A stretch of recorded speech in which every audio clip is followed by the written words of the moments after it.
Türkmenistan, Rusya, Ukraina çödüli bäri geçen 2 ay wagt içinde ilkinji gezek bu ýurdun halkyna yntanperwer kömek iýermek kararyna geldi. Mundan öň Türkmen döwlet habarlar gullugy Aşgabatyň goňşy ýurtlary Sultanda Awganystany, Irany, Russiýa iýerýän yntanperwer kömekleri barada habar beripdi. Türkmenistanyň Daşary işleri ministrliginiň 26 aprelde metbuat üçin çap eden maglumatynda aýdylmagyna görä, Ukraina halkyna niýetlenen yntanperwer kömegi şuýlyň aprelinde iýeriler.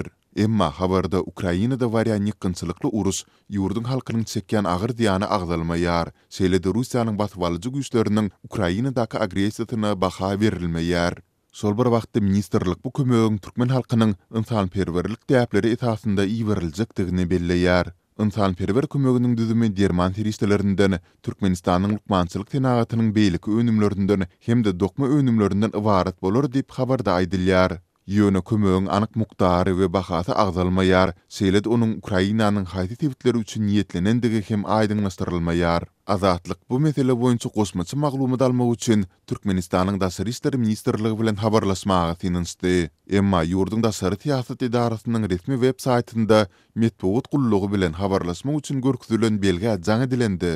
Ministrligiň wekili bu belginiň tehniki gullugy diýişlidigini we ýokurda agdalan ýagdaýlar boýunça kommentari berip bilmejekdigini aýtdy. Başta hem belleşimiz ýaly Türkmen Daşary işleri ministrliginiň beýanaty Russiýanyň 24 fevralda Ukraina sebäpsiz çözmegininden bäri munyň bilen baglylykda eden ilkinji resmi çykyşy boldy. Mundan Türkmen häkimetleri Sultanda Ukrainadaky urus hereketleri sebäpli agyr ýagdaýy düşen öz raýatlary barada hem dymyşlygy saklapdy. Aşgabat Russiýanyň Ukrainadaky agresiýasyny ýazgyrmak boýunça BMG derejesinde gurulan tesbirisliklere gatnaşmady. Ukrainada barýan urus barada öz ýylatyna maglumat bermeýär we şu ağırlykda tinçileriň pikirine görä Russiýa bilen aradaky däp bolan gatnaşyklaryny hasta ýygzymlaşdyrmaga çalışýany meňzeýär. Maglumat üçin aýtdyk, Türkmenistanyň Merkezi Aziýa boýunça goňşulary Ukrainadaky krizisiň ilkinji günlerinden bäri ejir çekýän halka hem döwlet derejesinde hem de raýatlaryň başlangyjy etasynda toplanan yntanperwer hemaýaty ýollaýarlar. Mysal üçin Gazagystan martyň başynda Ukraina üçin 82 tonnalyk bahasy 2,12 milyon dollardan hem geçýän däri derman ýollaýandygyny eglan etdi. 8 aprelde bolsa Ukraina Özbekistanyň uradan 34 tonnalyk esasan derman we ilkinji kömek terişdelerinden şeýle-de adykdan ibaret kömegi gelip gowuşdy. Kırgız aktivistleri ýurdun adaty raýatlarynyň Ukrainanyň ejir çekýän halkyna öz hasaplaryna pul toplaýandyklaryny aýdarlar.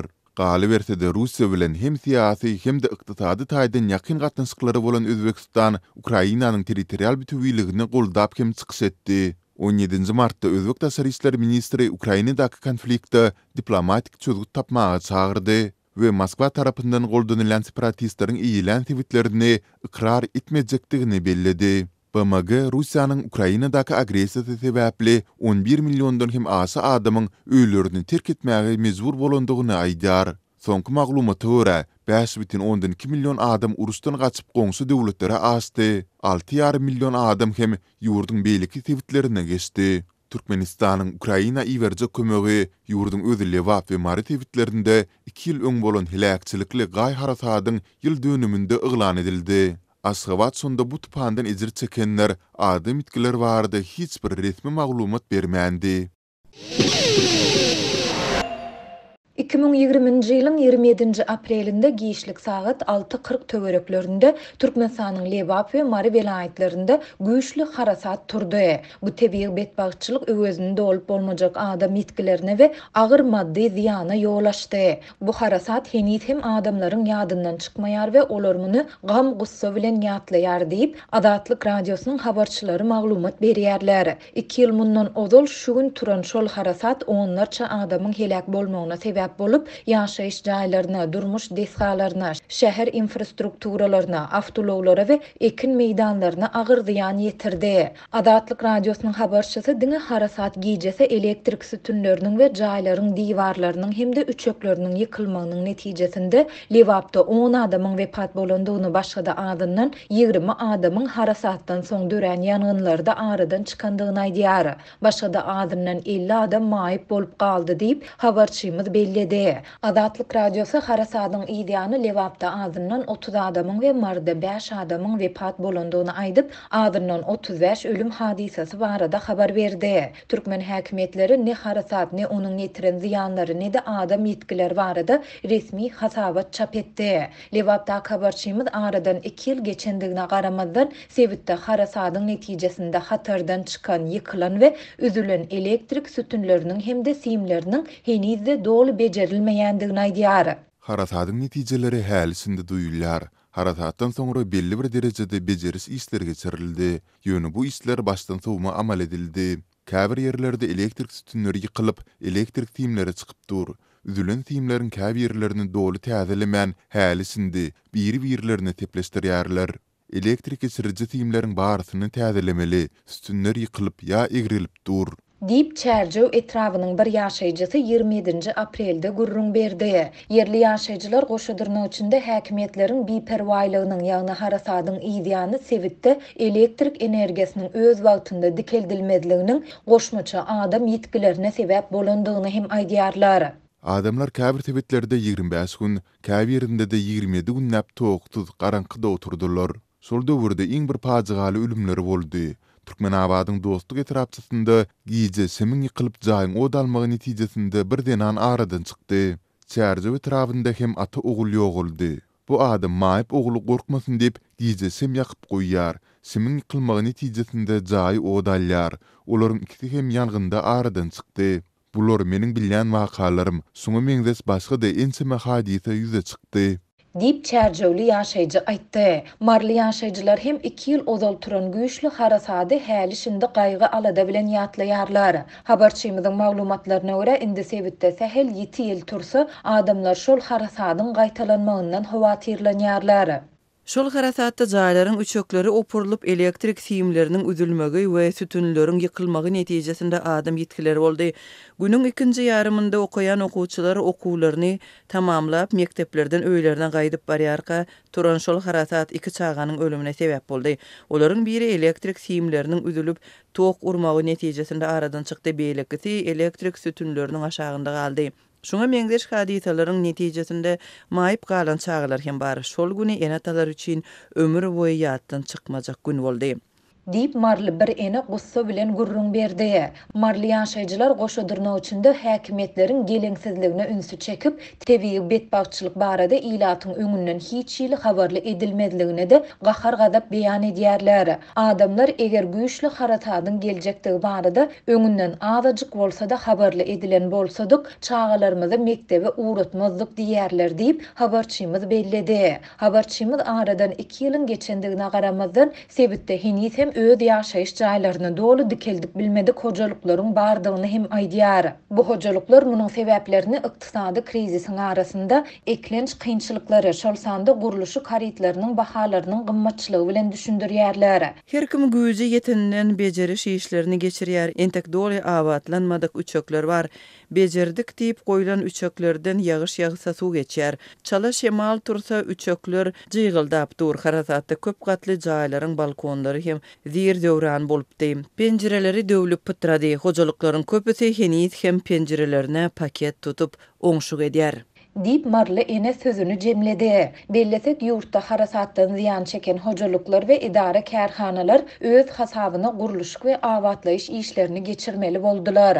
Türkmen häkimetleri ziýan çekenlere kömek bermek beýlede dursun. Hatda bolan ýagdaýlary azamady. Türkmenistanyň hökümeti Harasat we onuň adam pidalary ýol açan agyr maddi ziýany barada şuny çenli dymşlygyny dowam etdirýär. Häkimetleriň tebii betbagçylyk barada kelam agy söz aýtmazlygy we hereketsizligi ýurdun içindäki we daşyndaky türkmensanlaryň arasynda nägilelik döretdi. Harasatdan soňky hepdelerde we aýlarda Türkmenabadyň we beýleki şäherçeleriň ýaşaýjylary bir näçe gedek köçelere çykyp häkimetlere nägilelik bildirdi. Şeýle-de Türkiýedäki, Kipirdäki, Birleşen Ştatlardaky we beýleki ýurtlardaky türkmen migrantlary hem Türkmenistanyň hökümetine garşy nägilelik protestleriniň ençemesini geçirip şol döwürdäki prezident Gurbanuly Berdimuhammedowyň işden çekilmegine çağırış etdiler.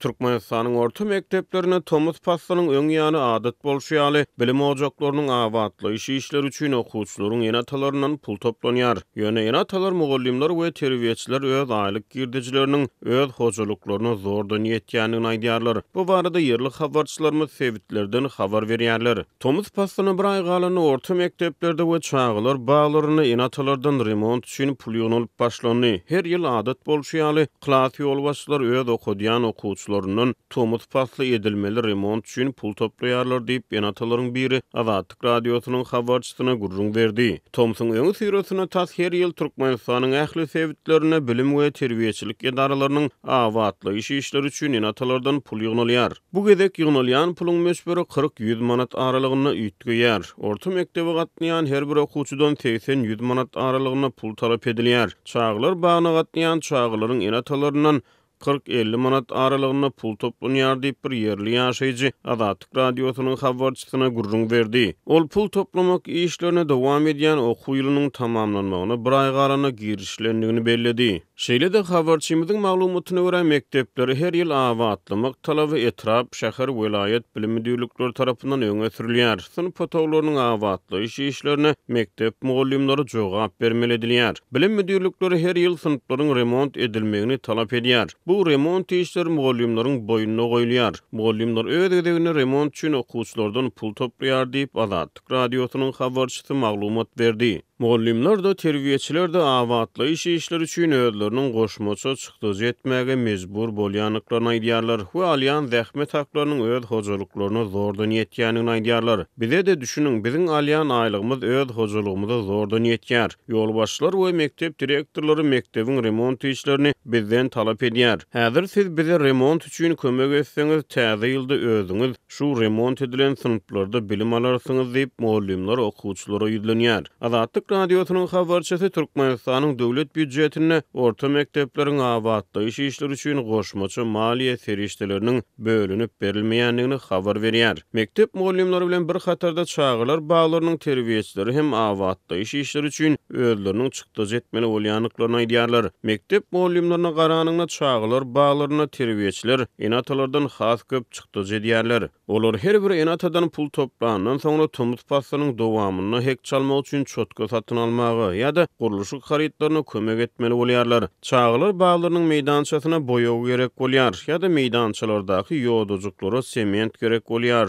diýip bir terbiýetçi Azatlyk radiosynyň habarçysyna gurrun berdi. Habarçymyza görä mugallimler pul bermäge razy bolmadyk okuwçylary mektepleriň remont işlerine çekmek haýbatyna atýarlar. Okuwçylar pul bermekden boyun gaçyrsa sınıf ýolbaşlarynyň gahar gazabyna duçar bolýarlar. Mugallim pul bermedikleri 3 ay kanikulda mektebe çağırıp diwarlary boýatdyrjakdygyny duýdurýar.